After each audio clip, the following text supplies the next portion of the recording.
What's up, YouTube channel? This is What We Think in the Joe Know Show, and today I'm ranting about the Grammy road trip. And by the way, my notes were going to fall, but they didn't, and so I have to give my wife a smile for the fact that she was actually there as an audience member when I did not flub up. Alright, so anyway.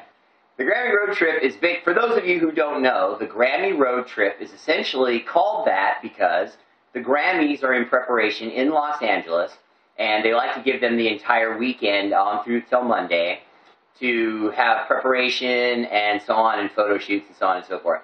So the Lakers basically go out of town on a pretty long road trip, and they do this every year. And this year they're off to a so-so start. The first game of the Grammy road trip was against the Phoenix Suns, which they lost, which was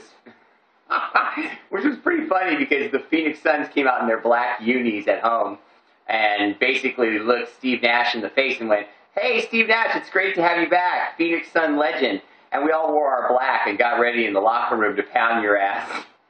Because we don't want you winning your homecoming game. And then they didn't. Yeah, they beat the Lakers. It was great.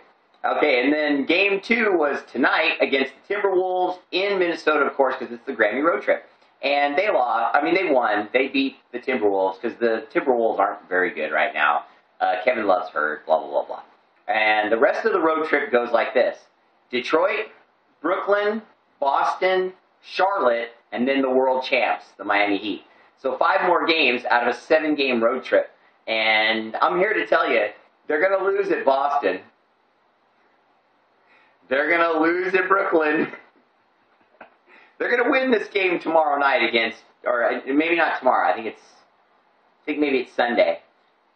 Super Bowl. I don't know. I think it's on the Super Bowl, but they play Detroit, and then after that they're going to go lost to Brooklyn, lost to Boston. They'll beat Charlotte, and then they'll lose to the Miami Heat. So they're going to go like 3-4 on this Grammy road trip.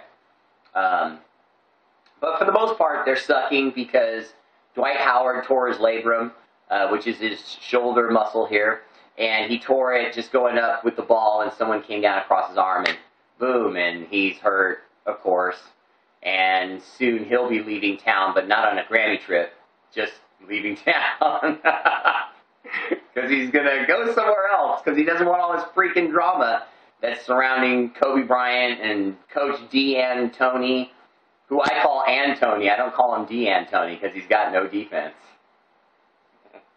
There's no D in D'Antoni's style of basketball. He sucks, is what I'm saying, basically. He's all offense.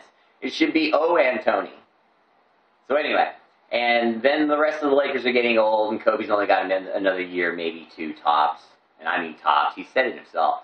So why would Dwight Howard want to remain the king of another team that's falling apart and ending up where he's the only guy there? Remember Orlando? He just did that. Got a coach fired and lied and said he didn't.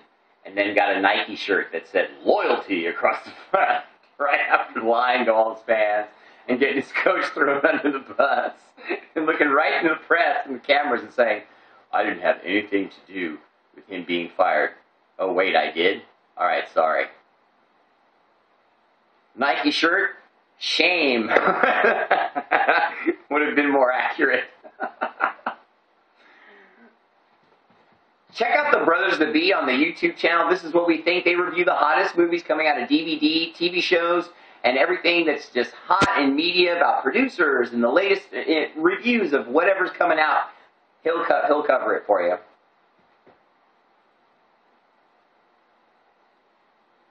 Fuck you, Lance Armstrong!